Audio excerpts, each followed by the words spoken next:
დიახ. ახლა რაც შეეხება კალიგრაფიის სწავლების პრინციპებს და იმ ვითარებას, რაც დღევანდელ სკოლაში გვაქვს ამ მიმართებით. მოდით ჯერ ახლა სანამ ჩვენ ვისაუბრებთ კალიგრაფიის სწავლებაზე, ზოგადად დავახასიათოთ ქართული ანბანი. თქვენ ქართული ანბანის გარდა ბუნებრივია იცნობთ ინდოევროპული ენების ანბანსაც. თქვენთვის ნაცნობია სკოლიდან რუსული ანბანი. თქვენთვის ნაცნობია ინდოევროპული ენების, გერმანულის, ფრანგულის, ინგლისურის ანბანი, რომლებსაც საფუძვლად ლათინური ანბანი უდევს. ქართული ანბანი თქვენთვის ცნობილი სხვა ენების ანბანისაგან ნამდვილად განსხვავებულია. მის პირველ თავისებურებას, ძირითად თავისებურებას შეადგენს ასოთა სიმრგვალე. დააკვირდით, მართლაც ყველა ასო ა, ბ, გ, დ, ჰ-მდე არის მრგვალი მოხაზულობისა. თქვენ აქ ვერსად ვერ ნახავთ კუთხოვან ასოებს. ერთადერთი გამონაკლისი გვაქვს მხოლოდ ეს არის კუთხოვანი ო ხელნაწერი, რომელიც შუა საუკუნეებიდან გვხვდება ქართულ ხელნაწერ ძეგლებში. თუმცა ისიც უნდა გითხრათ, რომ ამ ხელნაწერი ოს გამოყენების არეალი დღევანდელ პირობებში ძალიან მცირეა. მას თითქმის არავინ აღარ იყენებს და ხშირად იმაზე დაობენ კიდეც. საერთოდ გავაცნოთ კიდე ეს ხელნაწერი ო ბავშვებს თუ არა. მე ვფიქრობ, რომ მაინც უნდა გავაცნოთ, იმიტომ რომ შეიძლება შეხვდეთ იგი ხელნაწერებში და ბავშვმა ხელნაწერის წაკითხვა რა თქმა უნდა შეძლოს. არსებითია ისიც, რომ ბეჭდური და ხელნაწერი ასოების უმრავლესობა ერთმანეთისაგან არ განსხვავდება. ანუ ბეჭდური და ხელნაწერი ასოების უდიდესი ნაწილი მოხაზულობით ერთმანეთის მსგავსია. რასაც ვერ ვიტყვით ჩვენ, თქვათ, ინდოევროპულ ანბანზე. აქ გვაქვს ეგრეთ წოდებული ასომთავრული ასოები არა. ეს ასომთავრული ასოები, ანუ დიდი ასოები, ასეთაც უწოდებთ მათ. ამ ასომთავრულით იწერება საკუთარი სახელების პირველ დასაწყისი. ასომთავრულით იწყება წინადადება. ანუ იმ ასომთავრულს ეგრეთ წოდებულ დიდ ასოს თავისი ადგილი და თავისი გამოყენების არეალი გააჩნია. ქართულ ეს ასომთავრული ასო ძალიან არის განსხვავებული ეგრეთ წოდებული პატარა ასოებისაგან. ინდოევროპულ ენებში ხელნაწერი და ბეჭდური ძალიან განსხვავდება ერთმანეთისგან და იმიტომ შეედარით მაგალითად ინგლისური ეფი და ნაბეჭდი ეფი და ხელნაწერი ეფი აბსოლუტურად განსხვავებული ერთმანეთისაგან. ნაბეჭდი ერი და ხელნაწერი ერი ძალიან ბევრ განსხვავებას ნახავთ. და ამიტომაც არის, რომ საყოველთაო კომპიუტერიზაცია იმდენად გაამარტივა ეს საკითხი, რომ პირდაპირ ბეჭდური ასოებით დაიწყეს ინგლისელებმა წერა. რატომ გადავიდნენ ისინი ამ ბეჭდურ ასოებზე? იმიტომ რომ მართლა ძალიან დიდი სხვაობა აქვს ინგლისურში ბეჭდურსა და ხელნაწერ ასოებს შორის და აი უკვე 80-იანი წლებიდან, როდესაც კომპიუტერი შემოიჭრა ჩვენს ყოფაში, ინგლისშიაც გაჩნდა ცდები პირველი ნაბიჯები გადადგეს ხელნაწერი ასოებიდან პირდაპირ ბეჭდური ასოებით წერის სწავლებაზე. დღეს ახლა რა ვითარება მე ვერ გეტყვით. სკოლების უმრავლესობაში და საერთოდ ინგლისური წერის შემსწავლელები წერის სწავლებას ეწევენ პირდაპირ ბეჭდური ასოებით, მაგრამ მე ხელში ჩამივარდა ამერიკის სხვადასხვა შტატებში გამოცემული სასწავლო სახელმძღვანელოები, წერა-კითხვის სახელმძღვანელოები და აქ სპეციალური ბადი არის კიდევ შექმნილი ხელნაწერი ასოებისათვის. ანუ ხელნაწერ ასოებს ისინი მაინც აცნობენ ძალიან ბევრ სკოლაში. ეს ალბათ მაინც სკოლის გადაწყვეტილება უფრო გახლავთ. ქართულში საბედნიეროდ ასეთი დაცილება ბეჭდურსა და ხელნაწერ ასოებს შორის არ გვაქვს. ასომთავრულში, მხედრულში განსაკუთრებით და მოგეხსენებათ ჩვენ დღევანდელი ანბანი, მხედრული ანბანის სახეობა გახლავთ. არ არის დიდი დაცილება ბეჭდურსა და ხელნაწერ ასოებს შორის, იმიტომაც რომ ბეჭდვა საქართველოში გვიან დაიწყეს. მე ადრეც მოგახსენეთ, პირველი ნაბეჭდი წიგნი საქართველოს ფარგლებს გარეთ გამოვიდა 1629 წელს რომში, ხოლო საქართველოში კი უფრო გვიან 1709 წელს ვახტანგ მეექვსის შექმნილ სტამბაში. ამიტომაც დიდი დაცილება ბეჭდურსა და ხელნაწერასოებს შორის არ გვაქვს. რაც შეეხება ასომთავრულს, ასომთავრული თანამედროვე ქართულში უკვე აღარ გამოიყენება და მიუხედავად იმისა, რომ ზოგიერთ დიდ ძალიან ავტორიტეტულ ენათმეცნიერს ჰქონდა კიდეც და რომ ეს ასომთავრული ხელოვნურად შემოეტანა და ემკვიდრებინა თანამედროვე ქართულში, მაინც ვერ გამართლდა ეს ცდა, იმიტომ რომ ილიასე იყოს ხალხი ეკანონმდებელი ენისა და არა ანბან თეორეტიკა, ენას გარედან ვერ მოახვევ ვერაფერს. მიუხედავად იმისა, რომ ასომთავრული გამოიყენებოდა ძველ ხელნაწერებში, მაგრამ დღეს თანამედროვე ქართული უკვე ასომთავრულს აღარ იყენებს. შემდეგ ყურადღება მივაქციოთ იმასაც, რომ ინდოევროპული ანბანისაგან განსხვავებით, ქართული ასოების მოხაზულობა სჭირდება მინიმუმ 3 ხაზი. შუა ხაზი, ზედა ხაზი და ქვედა ხაზი. რატომ? იმიტომ რომ შუა ხაზზე იწერება მხოლოდ 4x4 ასო, ესენია I, A, T და O. რაც შეეხება ხაზზემო დასაწერასოებს, ესენია უმრავლესობა Z, M, N, P, R, S, Č, P. ხაზქვემო დასაწერი ასოებია E, G, L, V, K, B, T, Q, Č. რა ხდება ახლა მეგობრებო? ინდოევროპულ ენებში შუა ხაზზე იწერება ასოების უმრავლესობა. ხაზზემო და ხაზქვემო დასაწერი ასოების რაოდენობა არის იქ მინიმალური. ამიტომ იქ წერის დაწყება ცალხაზიანი ბადითაც გამართლებულია. ერთი ხაზით საკმარისია საწერ მასალად. მაშინ, როდესაც წერაში დამწყებისათვის ქართული ანბანის შესწავლის პროცესში მინიმუმ 3 ხაზია საჭირო, რომ მოსწავლემ შეძლოს ორიენტირება შუა ხაზზე, შუა ხაზ ზემოთ და შუა ხაზ ქვემოთ. თუ იმასაც გავითვალისწინებთ, რომ ქართული ასოები ვერტიკალურია, აქ უკვე ჩნდება მეოთხე ხაზის საჭიროებაც, არა, რომ ნაწერი მოსწავლემ არ დააქამნოს.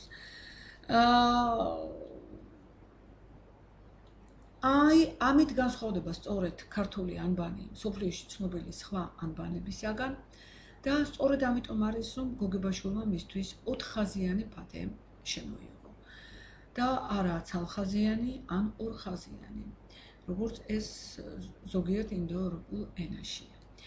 იყო ცდა და დღესაც არის ასეთი ცდები, რომ წერაში დამწყებთ წერა პირდაპირ ცალხაზიანი როლით დავაწყებინოთ. ამას მომხრეები ამართლებენ იმით, რომ 4 ხაზიანი ბადიდან 2 ხაზიანში გადასვლა, 2 ხაზიანიდან ცალხაზიანში გადასვლა, ეს ძალიან რთული პროცესია. რამდენჯერმე უხდება მოსწავლეს სირთულის დაძლევა და იქნება ჯობდეს, რომ ეს სირთულე თავიდანვე გადავალახინოთ და ცალხაზიან როლებში დავაწყებინოთ წერა.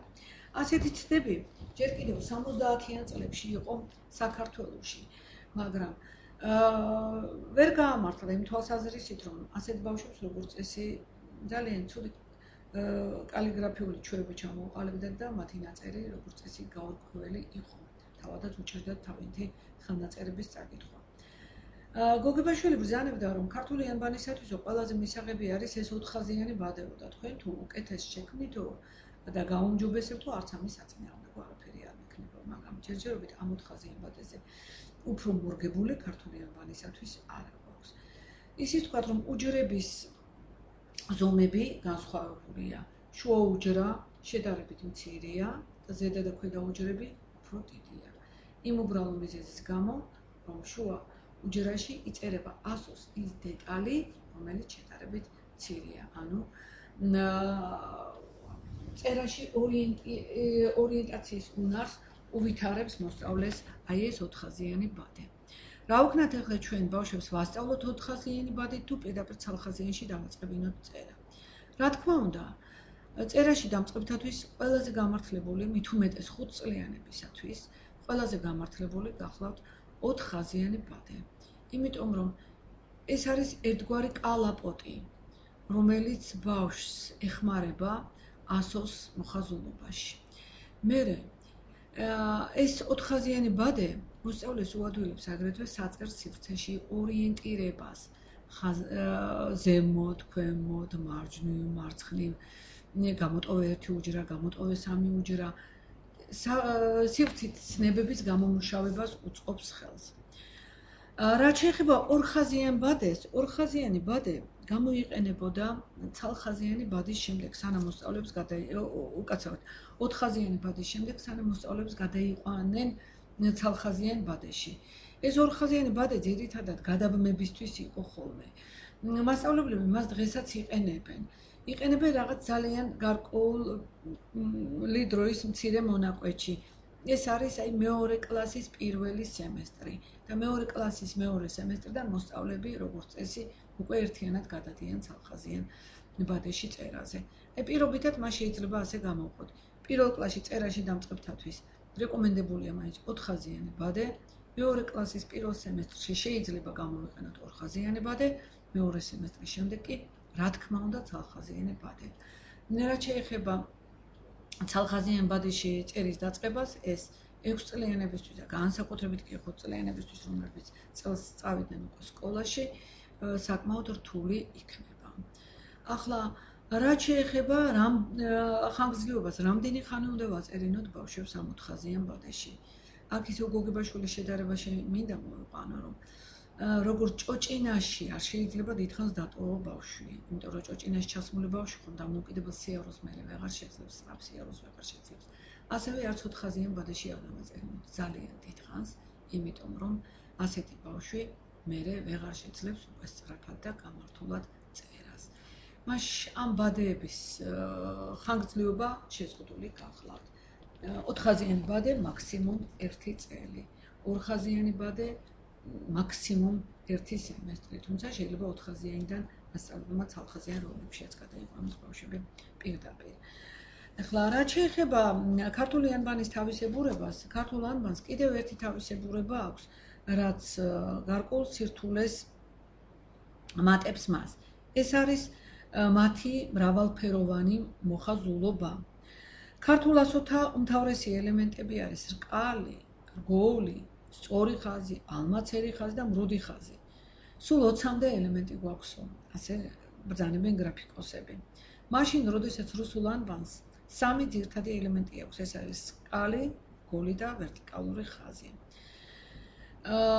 გოგებაშვილი ბრძანებდა, რომ სირთულე და ზედმეტი სიგრძე ქართული ასოებისა რჩება მაინც ერთგვარ პირობად, რომელიც ხელს უშლის ყველა სხვა ხელსაყრელ პირობას და აბრკოლებს ქართული წერა-კითხვის სწრაფად შეთვისებასო. ერთი სიტყვით, ეს სირთულე ასოების მოხაზულობისა, რა თქმა უნდა, მასწავლებელმა უნდა გაითვალისწინოს წერის პროცესში და მაინც არ იჩქაროს წერის სწავლებისას. ახლა რაც შეეხება წერის სწავლების პროცესს, რა ხერხებს, რა სტრატეგიებს იყენებენ მასწავლებლები ქართული კალიგრაფიის სწავლებისას. პირველი ეს გახლავთ ხაზობრივი წერა, ჩვენ ამას აღარ შევეხებით უკვე, ეს იგივეა რაც წერა ბადეში. ეს გახლავთ გენეტიკური ხერხი, ეს გახლავთ სტიგმოგრაფია და ეს გახლავთ ტაქტით წერა. შევეხოთ ახლა თითოეულ მათგანს.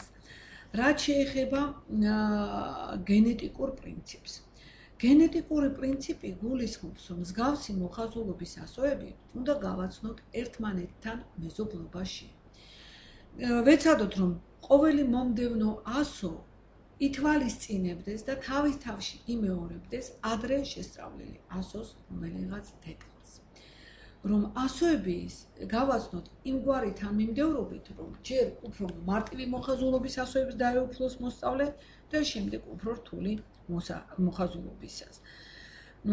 ესე იგი, მოკლედ რომ ვთქვათ, გენეტიკური ხერხი გულისხმობს ასოთა მოხაზულობის სწავლებას თანდათანობითი გართულების გზით. ამავე დროს ითვალისწინებს ნაცნობიდან უცნობზე, მარტივიდან რთულზე გადასვლის პრინციპს. ამის გამო ჯერ ისწავლება მარტივი შემადგენლობის ადვილად დასაწერი ასოები, მაგალითად I-A-T, შემდეგ კი უფრო რთული მოხაზულობის ასოები.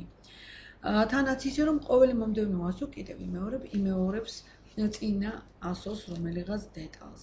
და დედაენაში ამგვარად გახლავთ დალაგებული ეს ასოები. I-A-T და მეთანხმებით, რომ მესამე ასო ერთმანეთს გავს მოხაზულობით. S-X ორივე ასო გავს ერთმანეთს მოხაზულობით. E-U ასევე.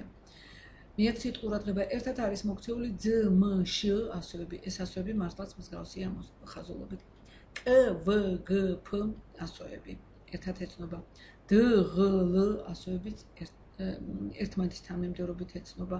ისევე როგორც ერთმანეთის თანმიმდევრობით ეცნობა ყ და ჟ, ν და წ, ც და ტ, ჯ და ჭ და ჯ ასოები. ამ ხერხის გამოყენება უფრო ფართოდ შეიძლება, როდესაც კითხვასა და წერას ცალ-ცალკე ასწავლიან ხოლმე, თუმცა ჩვენ ეს მეთოდი არ მიგვაჩნია გამართლებლად. კითხვა-წერის ერთდროული სწავლების პროცესში რამდენადმე შეზღუდულია ამ გენეტიკური ხერხის გამოყენება, მაგრამ მაინც თითქმის ყველგან ხერხდება მისი დაცვა.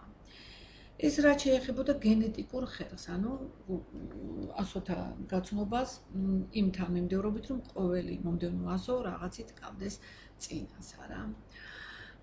და თან დავიცვათ მარტივიდან რთულისაკენ გადასვლის პრინციპი. რაც შეეხება სტიგმოგრაფიას, იგი გულისხმობს მოსახაზი ასოს წინასწარ დაშტრიხვას, რომელიც შემდეგ უნდა შემოხაზოს და გაამუქოს მოსწავლემ. სტიგმოგრაფია განსაკუთრებით ამართლებს იმ მოსწავლეებში, რომელთაც კალიგრაფიული ჩვევები არ აქვთ ჩამოყალიბებული, ძალიან უჭირთ სივრცეში ორიენტირება და საერთოდ წერის პროცესი მათთვის ცოტა რთულია. სტიგმოგრაფიის ხერხი გამოყენებულია რთული მოხაზულობის ასოების გაცნობისასაც და ძირითადად წერის საწყის ეტაპზე გამოიყენება, განსაკუთრებით კი პირველ კლასში. პირველ კლასში არსებობს რვეულები, ეგრეთ წოდებული კალიგრაფიის რვეულები, სადაც ასოს პირველი ვარიანტი სწორედ დაშტრიხულად არის მოცემული და მოსწავლემ შემდეგ იგი უნდა გაამუქოს. ანუ ამ შტრიხებმა უნდა გაუადვილოს მას სივრცეში ორიენტირება. ეს ხერხი კიდევ მოგახსენეთ გამოიყენება კითხვაში, წერაში დამწყებთათვის და აგრეთვე მათთვის, ვისაც წერის ჩვევები არ აქვს გამომუშავებული და უჭირს. რაც შეეხება ტაქტით წერას, ტაქტით წერა გულისხმობს გარკვეული ტემპით წერას, რაც მოსწავლეებს წერის ერთიან ტემპს გამოუმუშავებს. კლასში რამდენი მოსწავლეც არის, რა თქმა უნდა, წერის ტემპი ყველას განსხვავებული აქვს, მაგრამ მასწავლებელი ცდილობს, რომ ერთიანი ტემპი მაინც ყველას გამოუმუშაოს.